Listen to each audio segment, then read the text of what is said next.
Welcome back to the Athlete's Edge podcast. Today we're tackling a common misconception. Why do some athletes work hard but not get faster? Their strength goes up, but it doesn't exactly translate to the field and they get nagging injuries. So the big question, if the program is solid and they're getting stronger, why isn't it translating? I'm looking forward to it, Harry. I think there's a few elements here. If I guess start at the start, a common issue, if we think of, and this is technology, right? So maybe too long ago for yourself, but there once was a time where we got from point A to point B, so say around Melbourne or Sydney, with a map that we used to have to open in a book. So this was pre-GPS.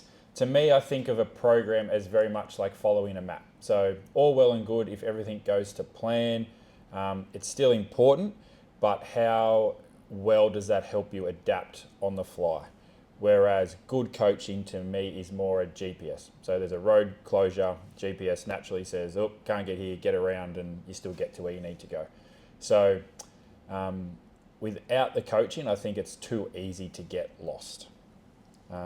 Even then, so a big issue we see is even with coaching, if it's not the right coach that really understands training and movement to a level it needs to be, I think a lot of coaches coach off their own experiences, their own likes, they're very much stuck in their own beliefs, then I still think it leaves athletes short, especially in this space, because a lot of our industry is dictated by powerlifting and fitness components, not so much team sport performance.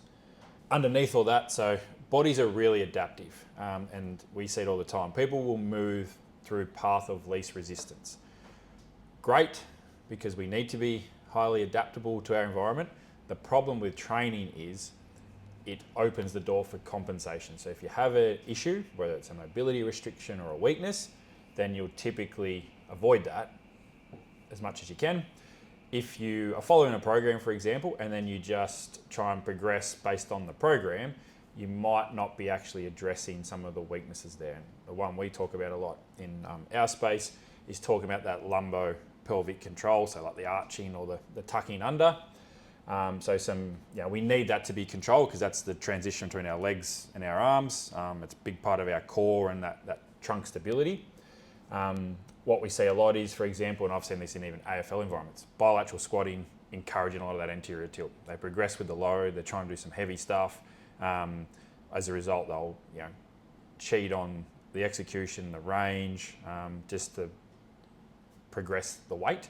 But in doing so, they're squatting with this big tilt. And what do we know in the AFL? Big hamstring risk. What do we know about anterior tilt? Increases the load on the hamstrings. So do we want to see that in the gym movements if we're trying to prevent it on the field? And it comes back to that whole symptoms over root cause, which we always talk about in our sort of rehab discussions. The issue, a big part of that is people are ticking gyms thinking, I'm getting stronger, so I'm getting better. It's like, well, actually, I could make a case say if you didn't even do that, you'd probably be better because it might be feeding the problem now. So it comes back to, again, having a plan versus actually how you execute on that plan. So it's more to me about the quality of movement and how does that exercise, that movement we're doing transfer, than it is around weights and reps and even exercises in that sense. So if coaching is key, what sort of significance does the program have on performance? Well, and that's where it is still important because it's like, the GPS doesn't work without at least a goal and a destination. So, and then the program is that plan or that path to get there. So, we often have a goal around a sporting goal. We can reverse engineer that a little bit to understand some of the qualities, which we've discussed. I don't necessarily got to be careful because then we can still become too isolated, like fitness and speed and strength. Like they all work together. But we can start to unpack the sport a little bit, which gives us some, other goals that we can train towards. So a program is important because that is our plan. Without a plan, we're going blind. I would say we're not training, we're just working out. And this random workouts together is not going to get anyone anywhere. So if you've got a plan, it allows you then to obviously, not just plan what you're doing now, but next block. I think in our experience, 3 to 6 weeks, I think is something that you should sort of follow fairly consistently. and then look at how you kind of change things up, because sport is unpredictable. I think we like a bit of novelty and variety as humans. So I think it's that balance between enough time to get good at something, but then there's enough sort of post that 3-6 period, enough change to sort of keep the body guessing, keep progressing things, keep throwing different stimuluses at athletes, to keep them engaged as much as it is about, things like the nervous system staying sharp, solving new movement puzzles and new drills and stuff to see how they can coordinate and just sort of master a range of patterns, and then we can kind of challenge it and we just repeat that process. And I know sometimes I'm guilty of this, but sort of ego lifting. A lot of people. We all are. Yeah. A lot of people fall into that trap of trying to lift as heavy as possible, because naturally as athletes you're kind of hardwired to be really competitive. But how strong do we actually need to be? Because I know we've always talked about being strong, and lifting and squatting 200 kilos doesn't necessarily translate to a good sprinter. Yeah, we definitely oversimplify strength to plates on the bar. Whereas I think I said, what's strong? Well, someone will probably naturally jump to, a squat, a deadlift, a bench press, powerlifting. But a sprinter applies an elite sprinter up to 5 times their body weight in under 0.1 of a second on the ground, with insane coordination timing to achieve that. So there's nothing in the world that comes close to that. Whereas to me, that's what I think of as strength. Usain Bolt in full flight, muscles having to fire, one little wrong move and it's all going to come tumbling down. High, crazy forces on one leg. Such fine tuning. So it does come down a little bit to, I guess, definitions. Even team sport athletes, more time on the ground, but a change of direction happens about a quarter of a second. We look at what a squat down and up, we're sort of 2-3 seconds maybe. Maybe each phase is 2 seconds, so maybe it's 4 seconds. Yeah, even if you had a tempo. Yeah. So there's things like, strength and force production. There's rate of force. It gets complicated. Even if, 2 high performance coaches talking about their AFL programs, it's still going to be different opinions and different definitions. So I guess for me, what we see is there's an element of transfer to a point. And I think it's because stronger muscles, stronger tendons, obviously a little bit of coordination, rewiring that happens with strength training, all that will help. Then it gets to a point where you need to be more specific, because sport happens quickly. For me, off the back of it is, can we get stronger, but can we still hold positions and the patterns that we're going to see in the sport?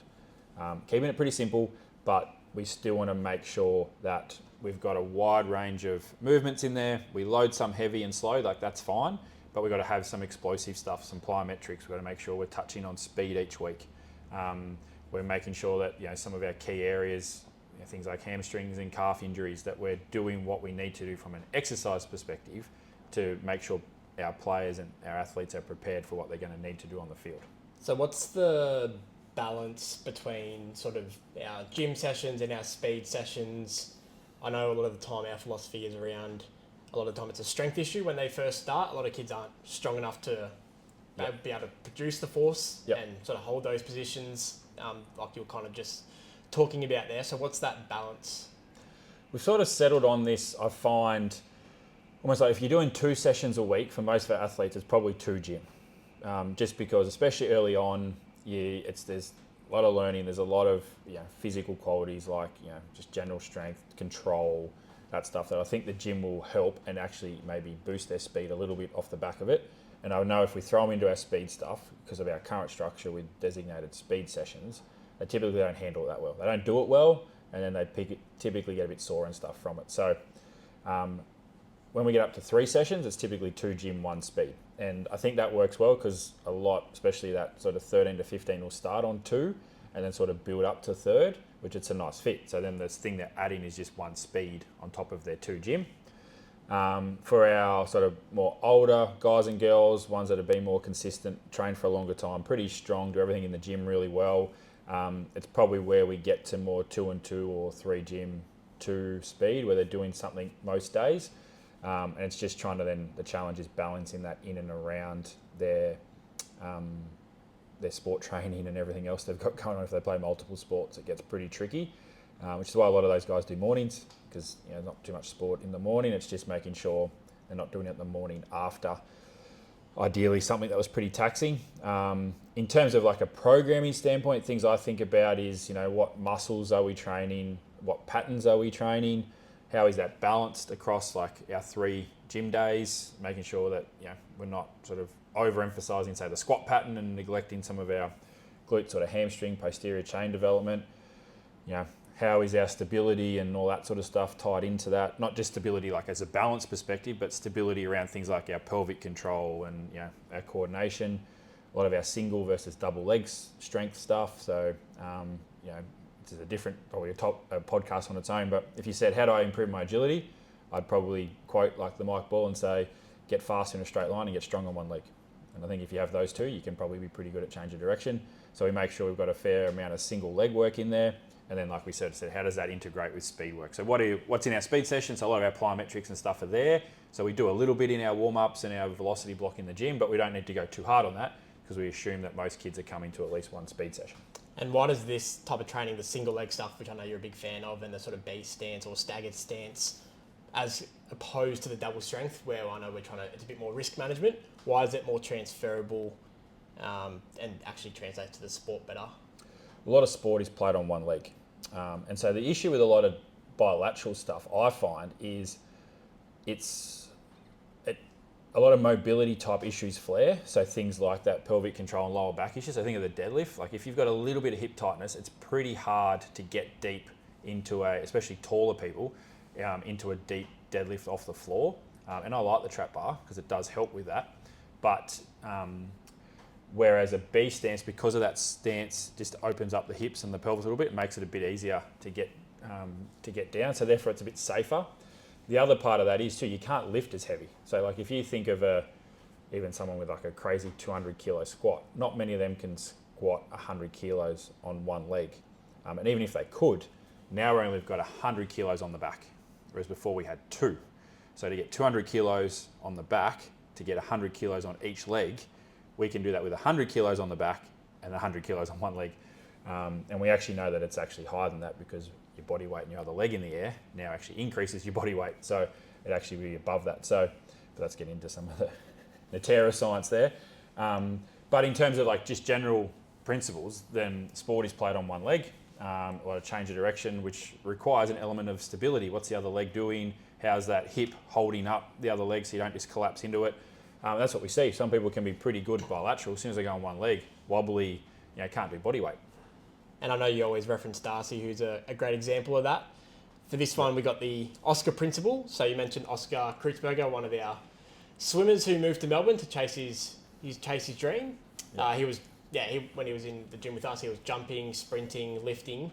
So why do you think athletic movements make better swimmers, even though it's a land sport and a water sport? Yeah, it's a good question.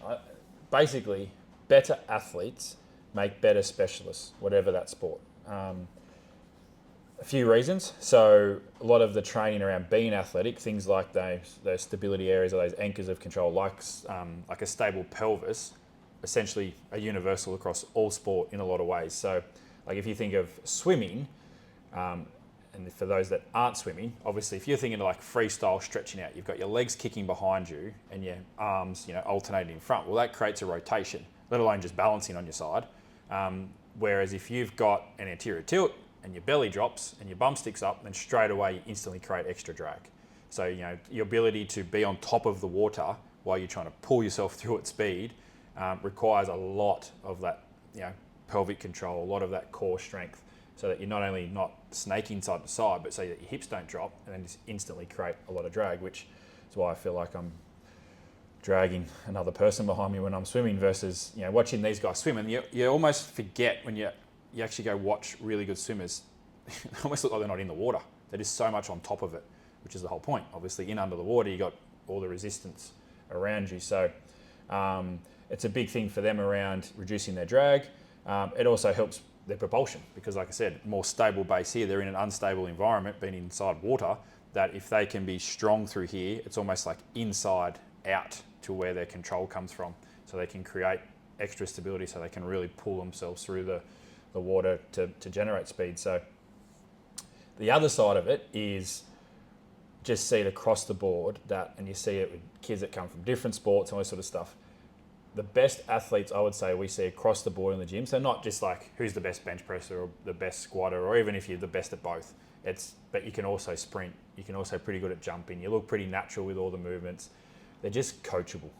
A bit of that is they have a lot of the physical tools, but I think the reason why they're good at all those things in the gym is chicken or egg, is because they're so coachable and coordinated that they just pick things up quicker. And I know, having a chat to Mitch, his swim coach, he agrees with all his kids he sees. He knows the ones in with us, and the ones that are pretty athletic, he can just cue, and they just pick things up really quick. Which is, if you think of results as the ability to change the rate of change, so basically told something to the time it takes to implement something, I would say that's one of the biggest predictors for success.